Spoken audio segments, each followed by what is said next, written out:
Talking fishing, nothing but fishing for talking fishing. If it's facts about fishing that you want to know, then tune in, folks, cause this is the show. We'll show you all the right bait to use, so sit right back, you got nothing to lose. Doesn't really matter if it's trout or carp, flathead, marlin or a gummy shark. Listen to the guys and you can't go wrong. They'll be talking about fishing till the cows come home. Talking fishing, nothing but fishing, we're talking fishing. And welcome everyone to Talking Fishing, a big show coming your way after a very windy week, making it difficult for many anglers to wet a line. As always, some great picks in Catch of the Week tonight, including a cracking Victorian Barramundi. The kingfish bit well, and a few kids amongst the action this week as well. We take a look at the amount of native fish stock recently, and it must be abalone poaching season. There's plenty to talk about tonight, so let's get into it with a big welcome to the man who travels by kayak, Adam Ring. Welcome, Ads. Thanks, Dave. I'll tell you what, the weather this last week has proven it pretty hard to travel by kayak. The old girl's been in dry dock all week. It's been horrible. Very, very windy. Good and bad. But anyway, it's coming from all directions. And it's always a big welcome to the man all the way from Shepparton, Stephen Victor Trelfall. Welcome, Charlie. Thank you very much, Dave. It's like introducing Donald Trump. It's just, you've got some stature about that name. Make it great. The one and only Stephen Victor Trelfall. Now, it has been a bit of a mixed bag. Mixed bag up your way, Charlie, in Shepparton. Yeah, it has been actually, yeah. So, normal cod, yellow belly and redfin, you mix them up whichever way you want. Does the wind affect you as much through those inland areas as it does us, or do you find you generally get the protection? Nah, great. Like, we get a lot of protection up there. You just got to go around the bend, the Murray, the Goulburn, those sort of places. Start off the lakes. But, you'd be like exposed like the bay down here. Yeah. Talk about the lakes tonight, later on in the show. We've got a lot of lakes that have been stocked with native fish because it is the season for them stocking native fish at Victorian Fisheries Authority, and it's unbelievable how many fish and how many lakes are being stocked right now. Yeah, it's got to be good for the future of fishing, doesn't it? Oh, absolutely. Yeah, the government of the day are doing a fantastic job. Helps with a bit of water too. Most impoundments have got a fair bit of water in them.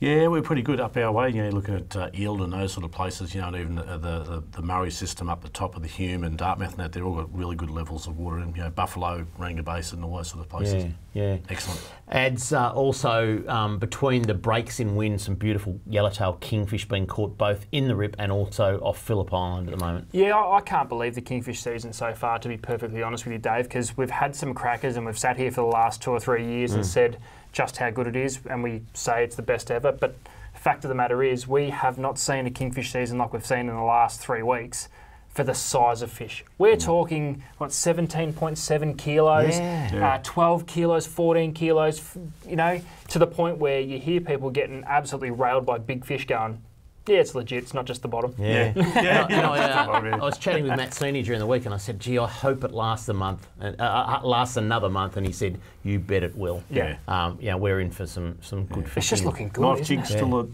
knife jigs the guys are going through. That and bait. Yeah, it seems to switched over live bait a fair bit, but that's a standard thing with kingfish, I think, to be perfectly honest with you. We're going to see some kingfish in a minute because, folks, let's have a look at what's being caught by the people at home. It's time for Catch of the Week. Catch of the Week, brought to you by Shimano, providing reliable, trustworthy, quality fishing gear for your enjoyment.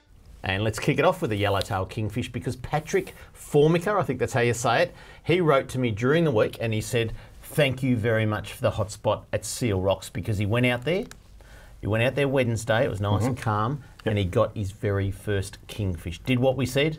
Went out there, got his very first kingfish, and you've got to be happy with that. Have a look at that for a fish. That's a nice kingfish. And that's no rat kingfish. You can tell it's got thickness about it, just by the way it's sitting in his hands. I'd be absolutely rapt to open the account with that one, I'll tell you what. That's a beauty. I think I opened my account many, many years ago in the 50 centimetre odds. Yeah, so did I. reckon mine, same at Montague, I reckon it was lucky to be 50 centimetres. And you go, wow, if I can get hooked on this, and then they're for 60 and 70, and you go, this is fantastic. This is different. But very, very good.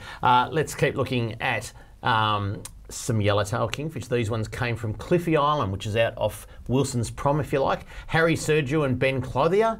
A couple of beautiful kings there, boys, from down in a very pristine part of the Victorian coast. And I think that's something to be very mindful of, the kingfish fishing right along the Victorian coast, basically from Torquay, out, your boys in Geelong, their way, all the way down to Malakuta, has been brilliant. And keep an eye on those young fellas. They're going to see more. You're going to see more of them in the future. They are good crackers. conditions Those in the kids. background too. They look like it was a really nice day. That one.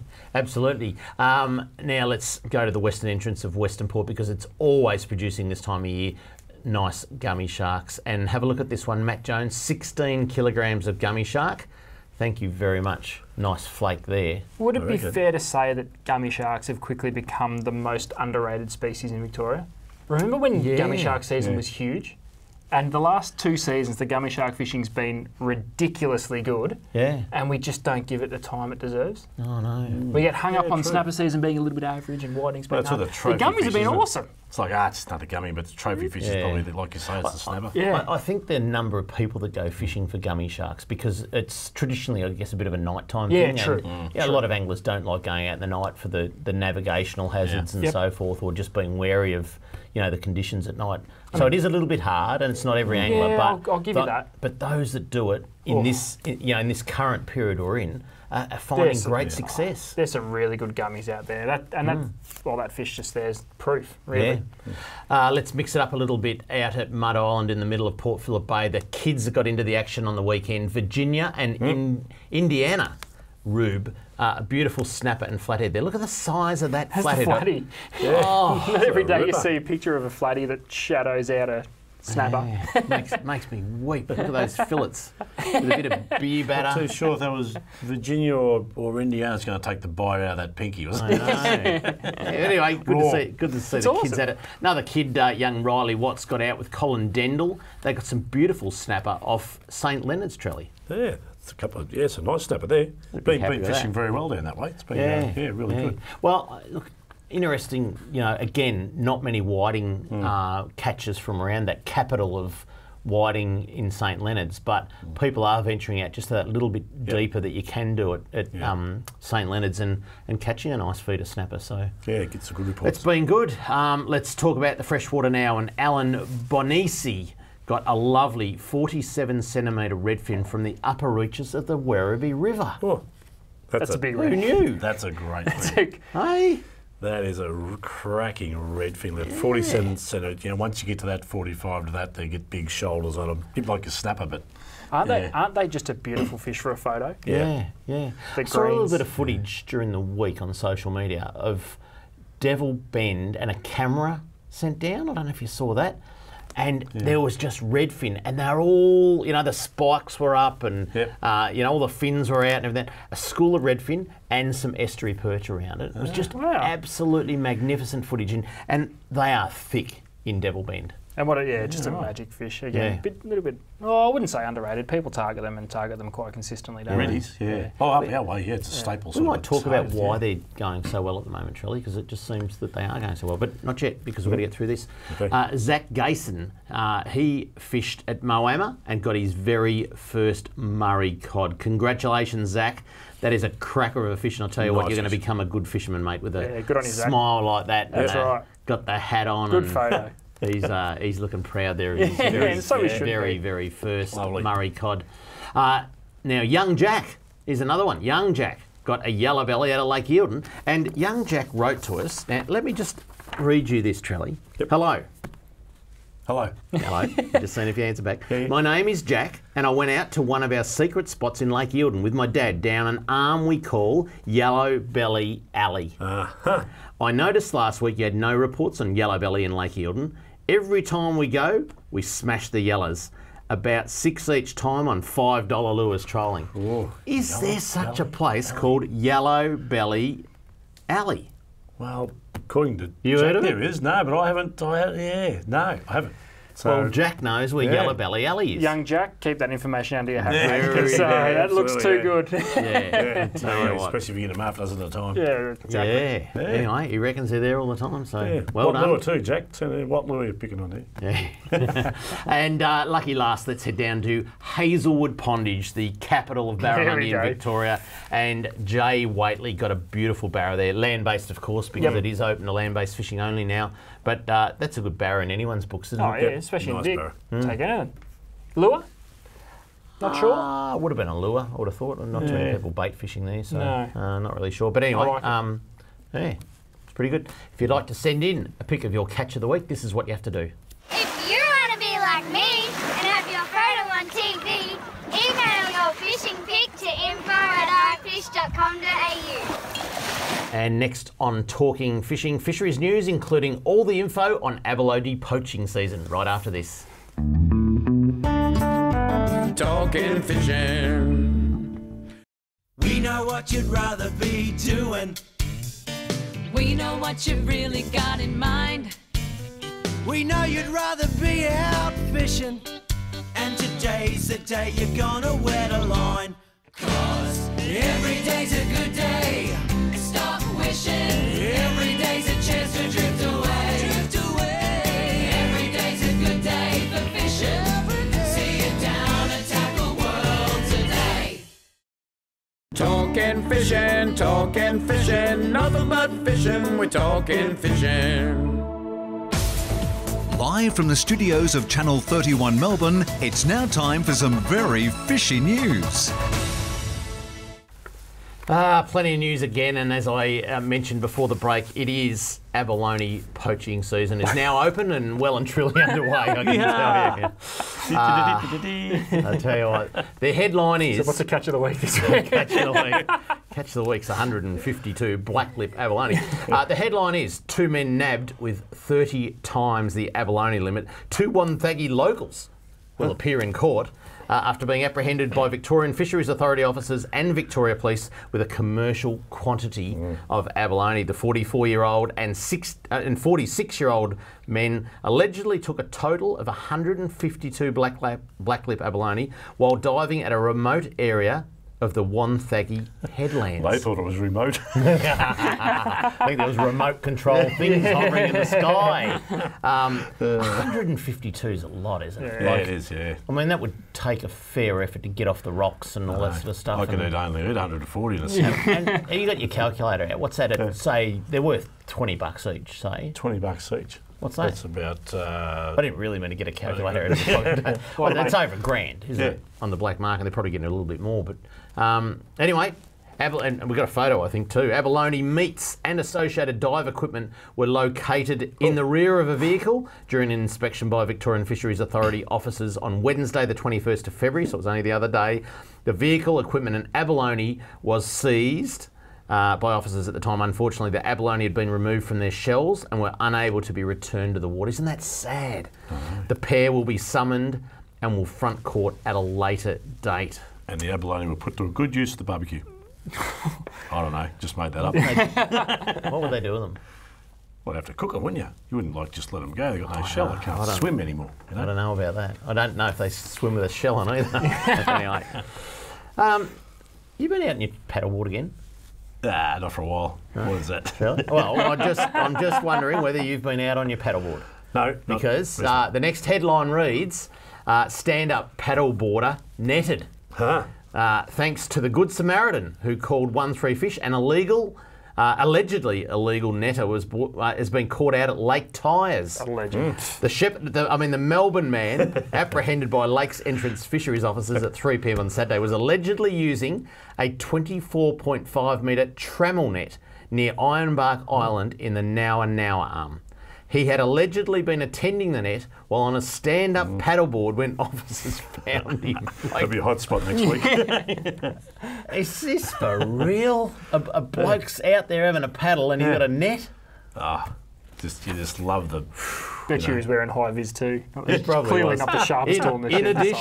In addition, we've got a photo in a minute. In addition, the man allegedly had 3 fishing rods that were left set and unattended back at Morgan's Landing, each line having more than 2 hooks. There was also a 4th rod on the paddleboard with more than 2 hooks and 4 undersized brim back at the man's camp. A lot of effort for 4 brim, undersized. The net, fishing rods, brim and stand-up paddleboard were seized and the man will be charged and summoned to court. Have a look at his paddleboard. That's not a bad paddleboard.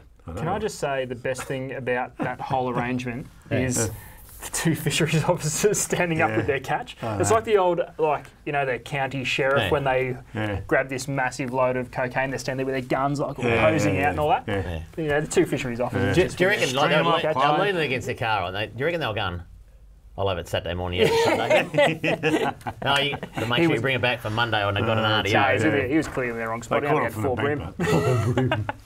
That won't be a hot spot. No, 4 undersized brim, would it? Anyway, Victorian Fisheries Authority would like to thank the member of public who reported the net to 13 Fish. We encourage everyone to do the same. Make the call and make a difference. Yeah, we have a laugh, but it's pretty big time uncovering. Now have a look at this list, boys. The next one up, we'll rush through this. Native fish stockings.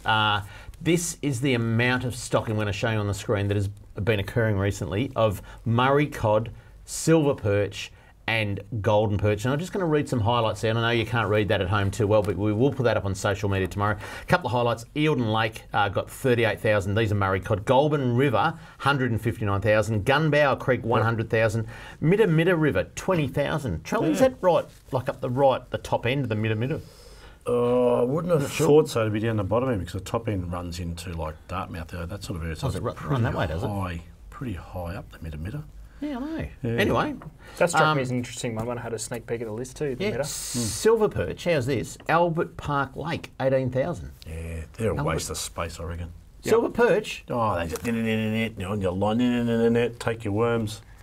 18,000 fingerlings, Yellow Belly food in Albert Park Lake. Crusoe Reservoir, 20,000. Where's that? What? Crusoe Reservoir. Don't know, pass. All right. What about this one? Nyanga Lake, 20,000. Nyanga? Yeah. I think that's up near Kerang, I think. Yeah. What about Victoria Lake? It could be in Shepparton. It is in Shepparton. That's a Victoria If you didn't know where that was, I was going to send you home. And a couple others. Albert Park Lake, Golden Perch, 5,000. The Campaspe River Lower got 100,000 golden perch as well. Plenty of stocking there. We'll put that up on Albert Park is just for the guys in Melbourne here. That Albert Park can fish really with some big yellow fish. Big fish in there. Yeah. Amazing that in like the shadows of the Melbourne CBD, there is such a great fishery. Yeah, exactly. Anyway. Next on the list is the Whiting Challenge 2018. It's a big event and it is on this Saturday and Sunday. Please get along. If you haven't registered, you still can. Late entries are being taken at Tackwell, Cranbourne and Mornington, and you can also get there on the day and register, I think up till about 2 o'clock on the Saturday. Major prize, Horizon aluminium boat, 4 metre, angler dinghy, 30 horsepower Yamaha outboard motor, precision boat trailer, valued at over $8,000. I actually gave out that prize last year and the old man of the kid that won it just absolutely cried. It was fantastic. Cash prize, the first King George whiting weighing 1 kilogram or more, and that could go off. You get $1,000 cash from Paul Worsing. Some heaviest 2-day bag prizes, over 40 other prizes, all random. Get down there and be in it because the weather is looking sensational on Saturday. Absolutely sensational. Good. And if you can't fish the comp or you can't, you just don't want to fish the comp, get down to the presentation on Sunday. I'm presenting the prizes 4 o'clock on Sunday. It's just a good place to have a gander because you're going to see all these King George whiting. You'll see the biggest and the best out of Western Port all in one day. And come and say good day if you want at 4 o'clock next Sunday. Now, Trelly. Fisheries News, you got the next one? Fisheries News. Now we've got the dusky flathead. I'm starting well. Off to a flyer. Can you say that word, Dave? Symposium. Yeah, hang on. Free event. Fishing. Come on and try the first recreational fishing symposium about duskhead fishing in Victoria. When? Saturday the 10th of March. So it's not this weekend, it's next weekend. From 9:30 a.m. until 3 p.m. Where? Bellevue on the Lakes, 201 Esplanade Lakes entrance. So they're asking everyone to register early so they can cater for lunch and seating arrangements. So there you go. The 2018 on the 10th of March. Be there. 9:30 a.m. to 3 o'clock is actual competition. So that's another good one. There you go. Ads? I think you should get in early and book accommodation at Lakes Entrance already because the day after, March the 11th, is Hooked on Lakes presentation. This is pretty cool because it promotes everything outdoors in Lakes Entrance. There's cooking demos with a name there that I can't really pronounce. Sam Marlook, which you may know from MasterChef, is that correct? Contestant? Yep. Sam Goodwin. Oh, it's Sam Goodwin, sorry. And Eliza Wilson. There's fishing clinics for the kids. There's market stalls. There's food and drink, music, prize draws. Special guest appearance by Aaron Habgood, co-host of Real Adventures, who is just an absolute beast when it comes to catching fish offshore and in Victorian waters. I think this weekend, just pencil it in for one of the coolest outdoor little things you've seen for a while at Lakes Entrance. That's a pretty good program. Yeah. Now, obviously, Lakes Entrance will be pretty chock-a-block. It will. Get in and book early. That weekend. So secure seats. Yeah, absolutely. And I must mention too that the Hooked on Lakes Festival is a free event. There you go. Correct. You're also free as well, Trelly, the symposium? Yes, that's correct. Free. Very good. Let's get back on the redfin, because I said we'd mention that. The redfin, why are we seeing so many big redfin? Is that, like how old is say a 47 centimetre, do you know? No, that's a good question. I don't know. Okay. I should find that out. But we're having a good season. Yeah, there's a lot of more big reddies. There's a lot of big redfin, isn't there? Yeah, there is. Yeah, and they're a bit like the fishing down here over the last sort of 12 months. We're reporting on fishing and that sort of that goes through the whole year. Redfin actually go all year round. Yeah, it's just a matter of getting keen and sort of getting out into the colder weather. But big numbers, and as you said, dropping that camera down, they do get in big numbers. They eat each other, so they're a bit like that. But there's some big ones getting around. Epilock, we report on Epilock a fair bit. Ranga Basin, some big reports up at Eildon. Yeah. Is there natural range? So obviously they're right down south, and places like Devil Bend Reservoir, and you can get them in dams everywhere. But they're natural range, so they seem to go up. I mean, obviously Eildon and Shepparton, but how far up north do you find redfin? You'll find them. It's all that sort of cooler water. So I suppose you're going to follow the Great Dividing Range around. So up to the higher parts of New South Wales. I know they're up there. So you get them in the Murray? Yeah, absolutely. Yeah. You used to get a lot of them in the Murray and the places like the Edwards and the Billabong. But now the water coloration and the carp, there's not so much the big numbers. But there's that monster cod that Paul done the iFish show on up at Emmaville. Yeah. And there were redfin yellow belly in some of those areas too. Yeah. So they venture a bit north, but cooler water. Yeah. Okay, so a bit of flow and all that sort of stuff. Yeah, exactly. Cool, so not so. Yep. Yeah. There you go. Up next, product of the week and plenty more right after this on Talking Fishing. Talking Fishing.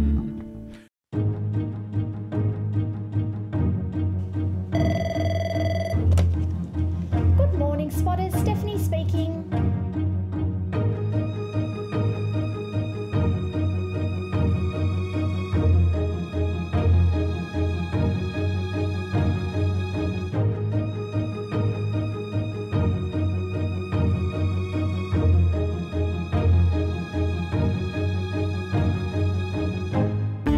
Product of the week, brought to you by Tackle World. Talking Fishing. And we thought we'd take product of the week in a little bit of a different direction this week and maybe start to answer some of the questions we get asked, emailed, tweeted, Facebooked every day of the week. We are talking about leader and when you would use fluorocarbon over standard leader. So again, it's a question we get asked plenty of times, but there is a definite place in which you'd use normal leader, one in fluorocarbon. So I've got 2 leaders in front of me now, one being YGK absorber, one being absorber fluorocarbon. Now, Dave, I'm going to throw this over to you straight away because we've got the theories behind it, but you've actually put the theory into practice. On yellowtail kingfish, which we are right in the middle of one of the best bites we have ever seen, when would you use a standard leader? Now, I'll jump in and give the theory behind it, but when would you use a fluorocarbon leader? And when would you use a normal leader? Well, in case you didn't know, Ads, I'm stuck in my ways a little bit. No. And I've been using fluorocarbon for many, many years now. I use that because I'm really a bait fisherman. Because I had a hernia a few years ago, and just jigging kills me. So I use fluorocarbon all the time, and that YGK Gallus fluorocarbon is just to absolutely die for when you're tying knots. And I just find the clarity of that is good, particularly live bait. You want absolutely invisible line. But you and I had a conversation in front of the wall the other week, and I said, Ads, if you're going to tie a knot, this is just the bee's knees. And you said, But that's better to tie a knot. Yes. Tell me about because I actually don't know. I'm stuck in my ways and I use that every time. Well, by nature, we know that fluorocarbon has got a very, very tough coating. Therefore, it can be quite rigid, therefore making it harder to tie knots. You use something like standard leader material that I'm holding up right there. It is very soft and very supple, especially as you go up through, I guess, the better quality lines like this one. This is very stretchy, very easy to tie knots in, and also very, I guess, relative to some things. I mean, typically fluorocarbon is quite a bit more expensive than what standard leader is. Now, I agree with you 110%. In a live baiting or a baiting situation, I would reach for fluorocarbon, visibility 99 times out of 100. You want that invisible, you're towing things at very slow pace or at anchor, and you're generally around very thick or heavy reef. So you don't necessarily have the rod in your hand at all times. So you need that extra hard coating if you're around any sort of structure. Now, when it comes to things like jigging or casting topwater lures, something high speed, jigs, very metallic finishes, and are designed around throwing plenty of light and drawing attraction, drawing the attention of kingfish and other species. The line doesn't matter too much. They are so focused on the light coming off that jig and the very erratic action of the lure that fluorocarbon maybe not the first choice. If things were tough, I will always end with fluorocarbon because you know it's giving you that little bit of extra something. This nylon, and I mean, it's very hard to pick up on television there at home, but this nylon is just super soft. That is one of the most beautiful leaders I've ever used. I mean, this is Japanese stuff. And it's pretty good stuff. But and if you've never used it, YGK, you know, it does just make the best. But this nylon. It's just that I've been stuck in my ways and I've used that for the last probably 15 I've got another years. bit of a theory because we use a lot of that for you know, marine cod fishing and topwater lures, like you say, ads and that type of thing. And I find that which one do you use, Charlie? I would not use the fluorocarbon. I'll tell you why. Is because I tend to find anything that's in those sort of poundages. You look at 80 pound or 60 pound we use on cod fishing. Is you tend to tie the knot down and it just tends to spring open a little bit, the fluorocarbon, whereas up to 20 pound it sort of pulls down, stays. Whereas using normal leader material, you pull a knot down, it tends to stay down and knot it up. But this might just depend on the knot we're using too. I'm not too sure what you're using to what I'm using. I'm glad you jumped in there because generally, I guess specifically in your situation, you're generally fishing, or you can be fishing quite murky water. So fluorocarbon, they're not going to see that anyway. No, it's not terrible stuff. It's not like it's a jet black line. No. You just don't need to use that all the time. Very, very good in certain applications. And I said 99 times out of 100 in a bait fishing situation, I'll opt for fluorocarbon, but it's not always essential with lure fishing. Soft plastics, 100% fluorocarbon. Fishing slow. That's a lot of and it's different. So that's the leader material. The one other thing I want to quickly bring up before we get out of time is the comparison between a standard fluorocarbon leader and also a spooling fluorocarbon. So I guess in my game fishing out of a kayak, estuary fishing, spooling with fluorocarbon over braid is really quite popular because it makes so much sense for certain applications. If you're on a wide open flat, little structure, crystal clear water, very shallow, you need to make sure that these fish cannot see anything. So 3 pound, 4 pound, in extreme cases 2 pound, which is, you need specific gear to run 2 pound fluorocarbon straight through. But though you can use it as a lead material, and I have done before when fishing braid, you compare that to, say, I've got 2 lines here. FC Rock by Sunline is the mainline fluorocarbon, whereas the Nitlon DFC and the YGK is the leader material.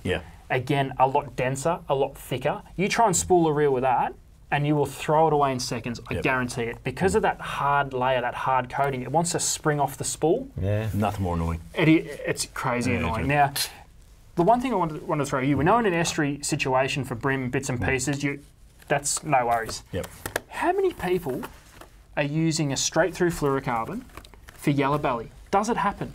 Because it fits hand in hand in theory, but is it a practical thing? Do people do it? No, not really. Some people do, but not really, because a lot of times we're in waters where we can catch like Murray cod and yellow belly. So they tend to use like 20 pound braid, so it's about the same as like 6 or 8 pound mono, and then they'll tie off. So straight, not like brim fishermen. You're right, brim fishermen tend to. And the terrain's a little bit different too. The only time I could see you opting for a straight through fluoro on the yell is if they were sitting really high in crystal clear water. I Yeah. don't really know. They don't generally sit right on top. No, that's right. Yeah, they're on the bottom, and you need a little bit of sort of resistance as far as, or what I should say is, I can't get the words out of them. On TV too. Well, you don't need structure. When you're lying don't need over the drop structure, back. you need a bit of thickness. The last thing I'd do is throw straight through fluorocarbon into a snag for a brim. Yeah. Because yeah. by the time you get the stretch out of Yeah. the line, Yeah. by the time you get that take back, fish has already dusted you up. Yeah. Now, yellows, we know, will sit right on a tree and stack themselves up vertical That's on it. right, and around a couple of limbs and away you Yeah. go. So there's your, I guess there's your difference. There's always an application for everything. It pays to be prepared, but know the fishing you want to do, know where you're going, and you can choose your leaders specifically because it makes a huge difference. But again, you watch the guys who come in the shop, and I mean, we know stuff pretty good, but you get the guys who just live on the water.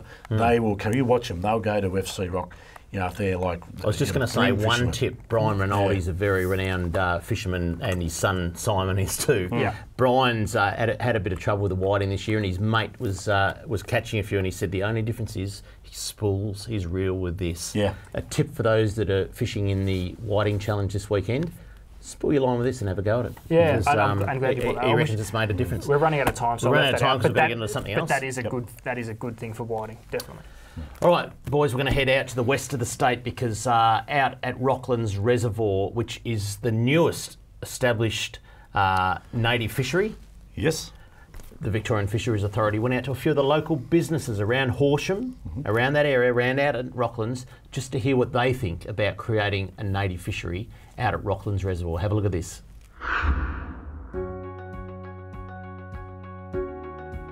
I think the new stockings of all the species will be fantastic for this community. I think it will make a difference. Once we increase tourism and campers out there, then they've got to come to the shop and buy stuff. I think it will make a difference to our business. With more people in town, there's going to be more money spent and the whole town will get better. I am looking forward to the day I catch that big yellow belly or cod. And this idea we think of which is absolute fantastic. I'd love to see more people out here enjoying this wonderful part of the country we have. The whole community is going to benefit from it. The whole town will start growing from it. And trust me, the new Eildon, or the next Eildon, sorry, is well on its way to being established with plenty of fish going in, boys. Up next, Kramer's Mailbag and plenty more right after this on Talking Fishing. Talking fishing. From apparel to footwear, the Performance Fishing Gear collection is built for fishing of all kinds. Whether you wade in sun-scorched saltwater flats, hike into mountain rivers, or fish anywhere in between, we want to keep you out there and keep you protected. As well as pants, shorts, and vented shirts, the collection includes arm sleeves, neck gaiters, hats, and shoes with drainable midsoles. The apparel and footwear in this line are built around fishing, but can be used in any setting, handling the toughest environments. Talking fishing, nothing but fishing, we're talking fishing.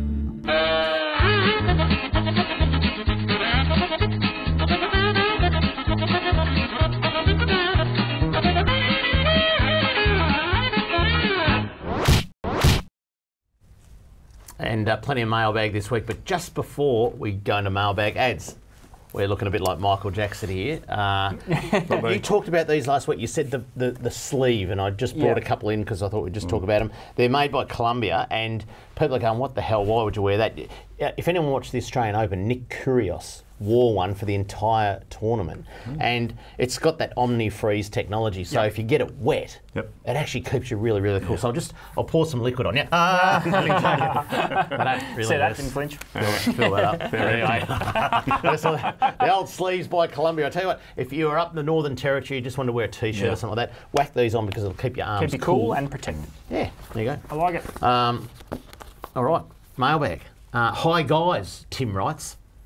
Lake Colac used to be one of the best redfin venues in Victoria until it went completely dry a few years ago. It has since recovered and has been holding water again for the last few seasons. So I'm wondering if anyone can confirm if the redfin have returned. Love your show. Kind regards, Tim. Well, Tim, I went to the expert, Chris, down at your Geelong store, Trelly, and he said, no redfin. trout was stocked about 1 year ago, but he hasn't heard of any redfin. Yep.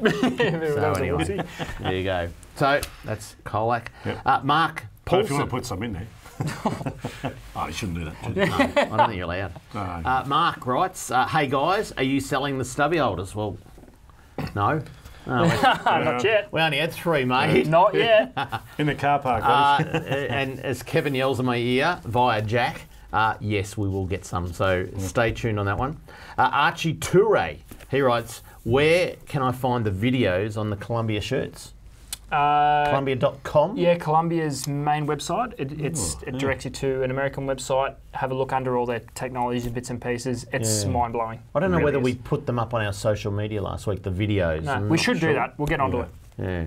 Stay tuned. No comment from Kevin in the ear. Kathleen writes, after watching your show when you mentioned Nungurna, we were out fishing, caught a variety of species, had a great day but no keepers. Would like some tips on this area as we come up yearly in February. The Tambo River was very dirty and low, and also went to the Nicholson River, but unfortunately it was winding. Love your show. Now, when we mention Nungurna, I think that's on Catch and Cook, isn't it? Isn't that where they go? Because No I don't idea. remember. Do you remember mentioning Nungurna?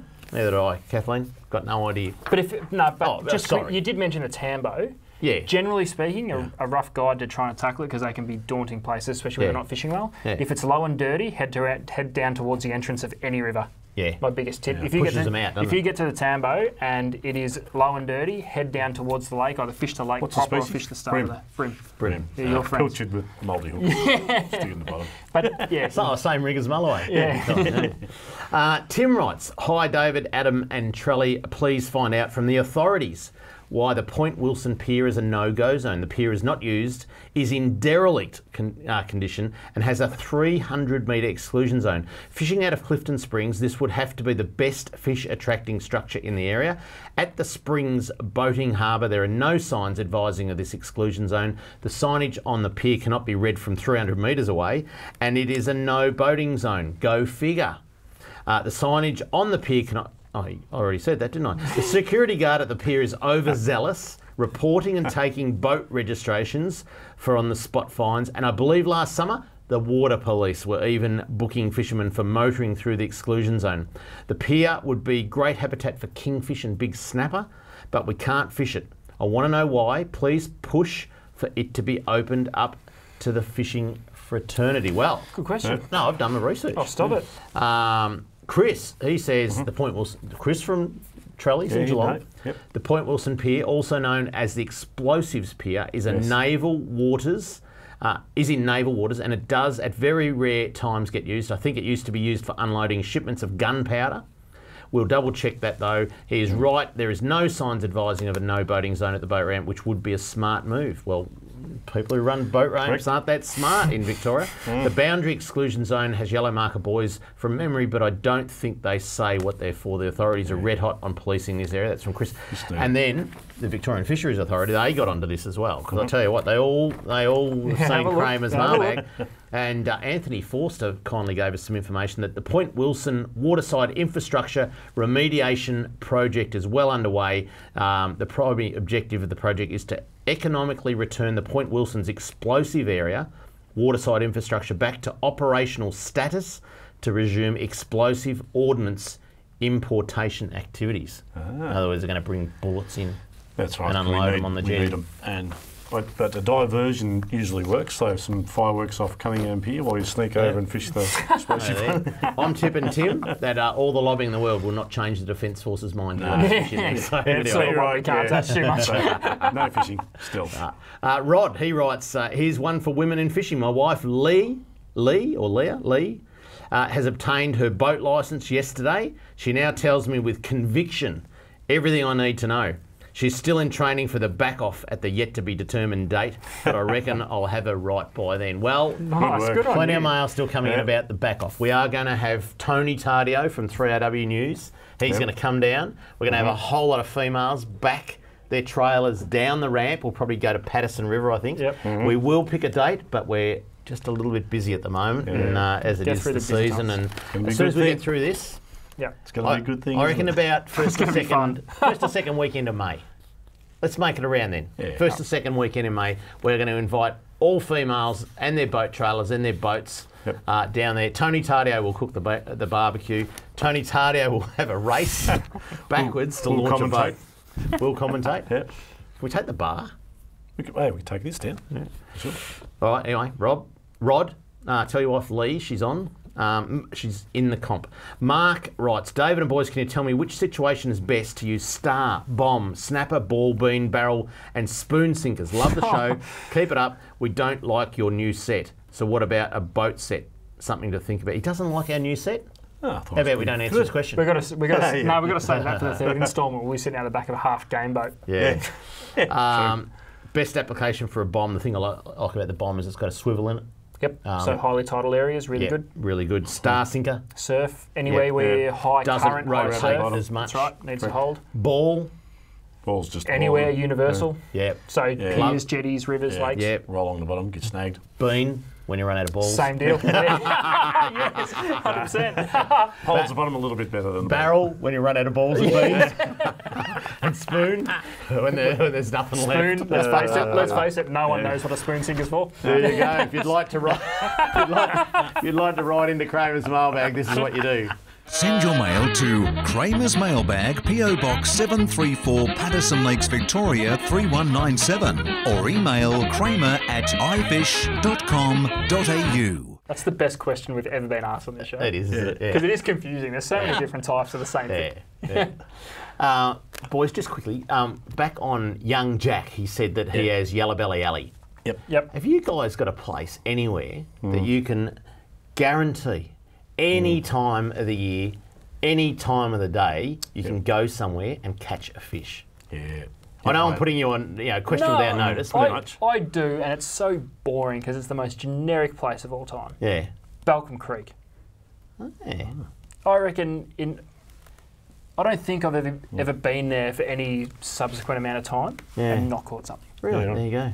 Charlie, have you got a spot where there's a little spot over in Waranga Basin that I go to, and it's a common spot. It's not no secret, but I just tend to work at this little area around and catch redfin there. Plus, there's another spot on Yellow Belly that I tend to work up the top of Mulwala. That's another little spot too. So just to lure certain depth out. And what species? Yellow Belly and redfin. Yeah, okay. Yeah. What about you? There you go.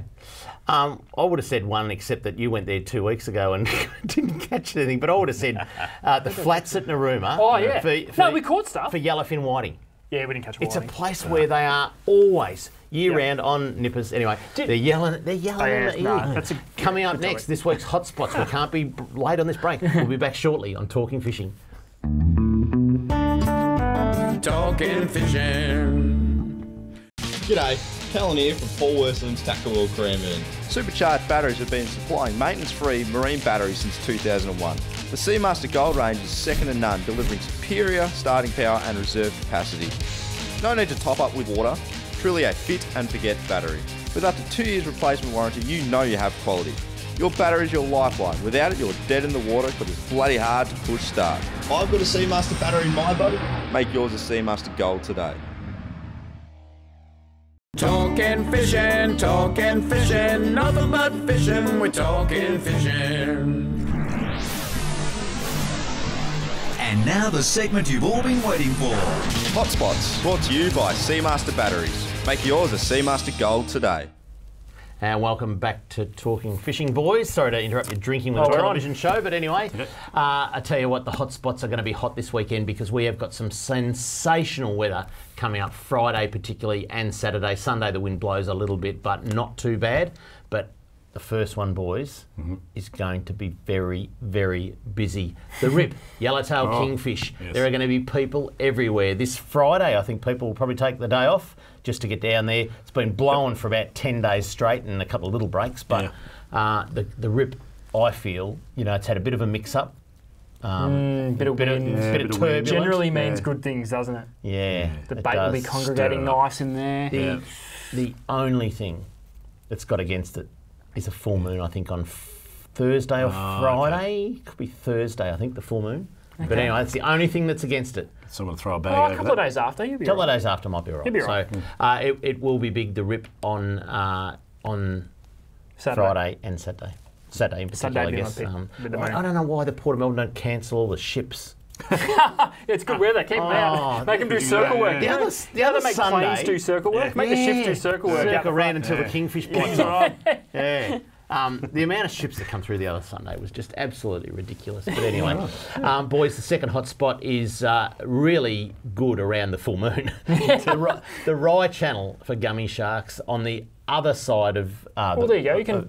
You can put in the double. Yeah, the other Friday side of the night, fishing channel, shipping channel. Yep, Friday night rye gummy sesh. Yep. Backed up by a Saturday morning kingfish session in the river. Yeah. I like it. Absolutely, yeah. That sounds good. So some great hot spots there. Let's head over to Western Port now and a couple of tips for the punters that are fishing in the Whiting Challenge, which is on this weekend. And if you want to enter the Whiting Challenge, you can come into Tackwell, Cranbourne or Mornington for the late entries. You'll pay about $15 extra to join for the late entries, or you can go down to the Western Port Angling Club on the foreshore at Hastings Boat Ramp and sign up on Saturday up until I think about 2 o'clock, boys. It's a great comp. Get part of it because the weather is going to be sensational, and a couple of places that I would recommend people to go. Number one is Gardiner's Channel down that far end of French Island on the southern end.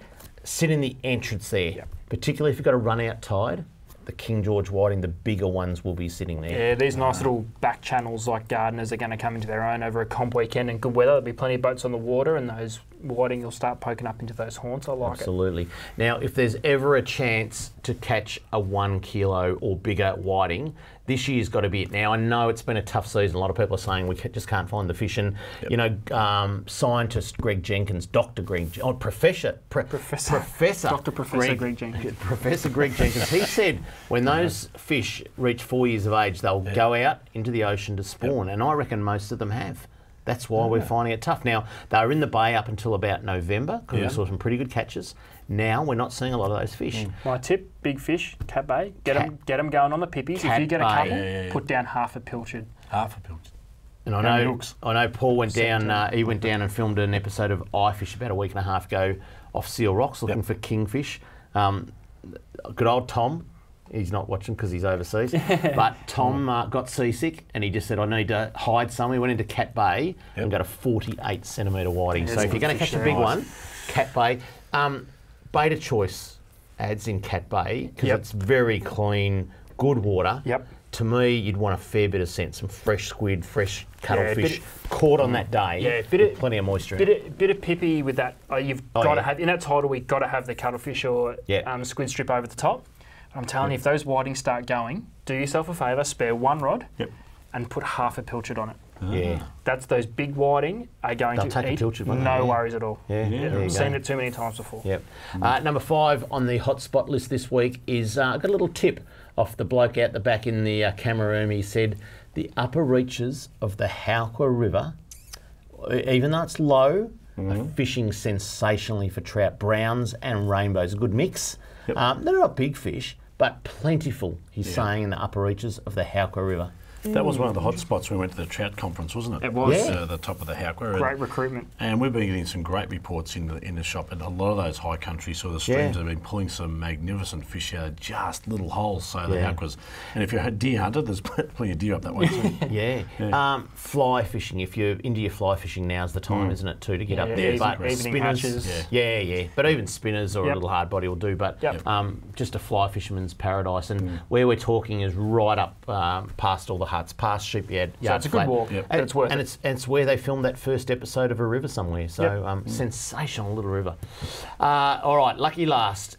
Some kings and gummies are on the chew at this place, and we saw some off. Not far from there, off Cliffy Island.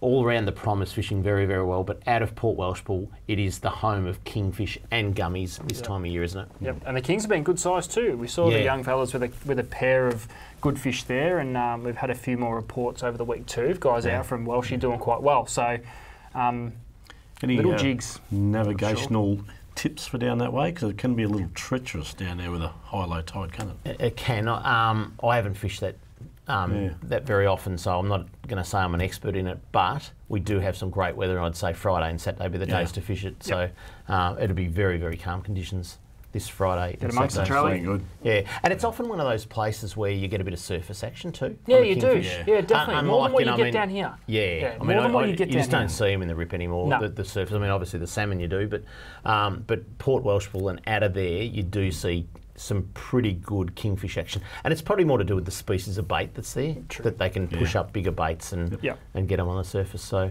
so there you go. That's that. Charlie, back in your neck of the woods, the freshwater scene. Yep. The Goulburn River. Yes. High, low, like is irrigation season finished or? That'll finish in May. Yeah, because it's dry. My garden's dry as. Yeah, that's like, right. Like we haven't had a lot of rain. We haven't had a lot of rain. No, you're right. So do they pump the water down?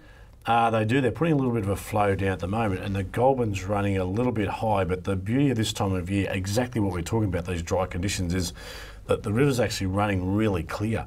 We had a guy go out the other day and he caught 20 cod in a session just on lures. So that was around Toowoomba Merchants Way. You're going to kill me for that. But even up above the weir up the wineries has been fishing really good underneath the willows, baits and things, and pull up in the middle of the day and go to one of the wineries and have lunch and drop back into the boat because they're right on the river there. There you go. And do a bit of fishing up that way. So it's a nice part of the country and it's fishing very well at the moment. Yeah, there you go. And like Charlie said, nice bit of water going down there. But Lake Eildon, even though they're putting a bit out, is at a very good level for this time of year.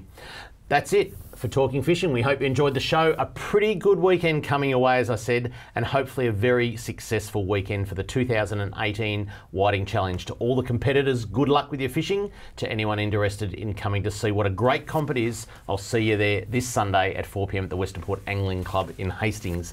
Until we see you again next Tuesday on Talking Fishing, please stay safe on the water and enjoy your fishing. Talking fishing, nothing but fishing, we're talking fishing. We got all you need, just take a look. Watch those fish jump on your hook. So just relax and take your time. Enjoy the show, then drop us a line. Talking fishing, nothing but fishing, we're talking fishing.